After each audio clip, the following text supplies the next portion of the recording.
কোনো ভোট দেওয়া জায়েজ আছে কি? হ্যাঁ ভোট দিলে কি ঈমান চলে যাবে?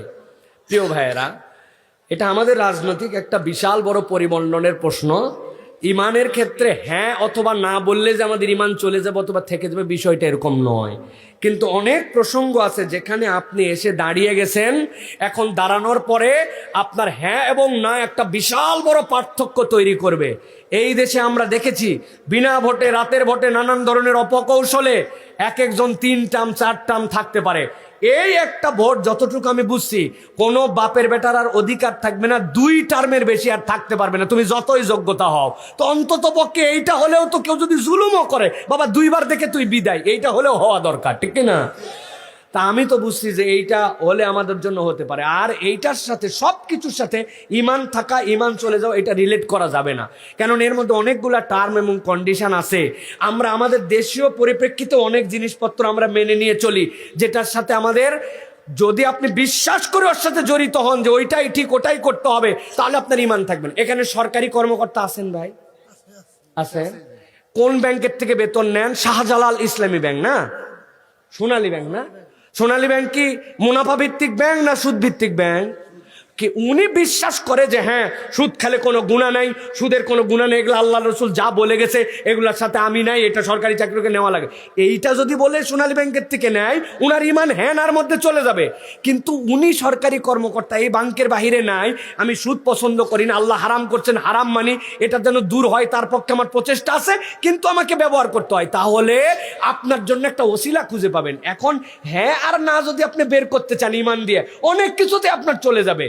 সুতরাং কৌশলে ঈমান এখানে যুক্ত করে আপনি নার পক্ষে সাপোর্ট নেওয়ার জন্য ঈমান এখানে যুক্ত করালেন, আবার বাকি জায়গায় আপনি আবার অন্যদিকে থাকেন, এই সকল কৌশল অবলম্বন করা ভালো না। আল্লাহ আমাদেরকে বোঝার তৌফিক দান করেন। আপনি যদি হালাল কাবিন হয় তাহলে আমি কর জাহানা দেব বিয়ের জন্য। হালাল কাবিন করলে দেখছেন নি খবর শুনছেন? মারহাবা বলেন।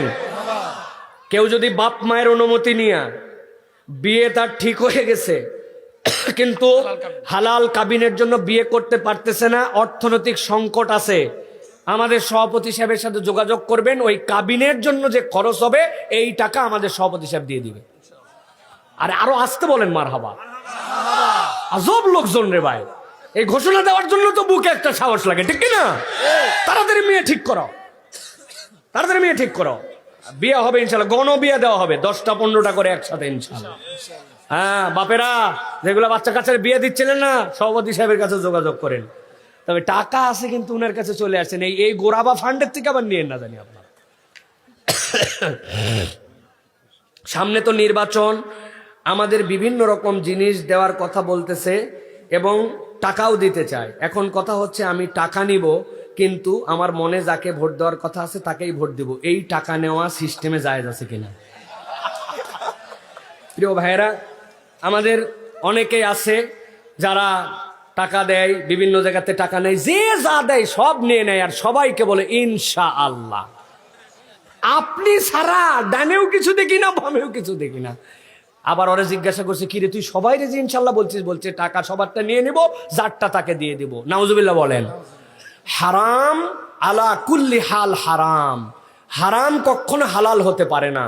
আপনার জন্য ভোট একটা আমানত, ওই আমানত আপনি বিভিন্ন জনের কাছ থেকে হারাম খাচ্ছেন, খাই আপনি এক জায়গায় দিবেন, এই সুযোগ নাই প্রিয় ভাইরা। আপনি দ্ব্যর্থহীন কণ্ঠে তাদেরকে বলে দিবেন, আপনি আপনার ইশতেহার, আপনার যোগ্যতা, আপনার অবস্থান আমাকে জানান, আমি সচেতন মানুষ হিসেবে ইনশাআল্লাহ যদি আপনারটা পছন্দ হয় তাহলে আপনাকে ভোট দেব। কিন্তু টাকা খাইলেন আর আপনি ইচ্ছা মতো আপনার মতো করে ভোট দিলেন, তাহলে আপনার এটা একটা কবিরা গুনাহ করলেন। আর রাশি ওয়াল মুরতাশি কিলাহুমা ফিন্নার, কেউ যদি ঘুষ দেয় এবং ঘুষ খায় উভয়ে জাহান্নামে যাবে।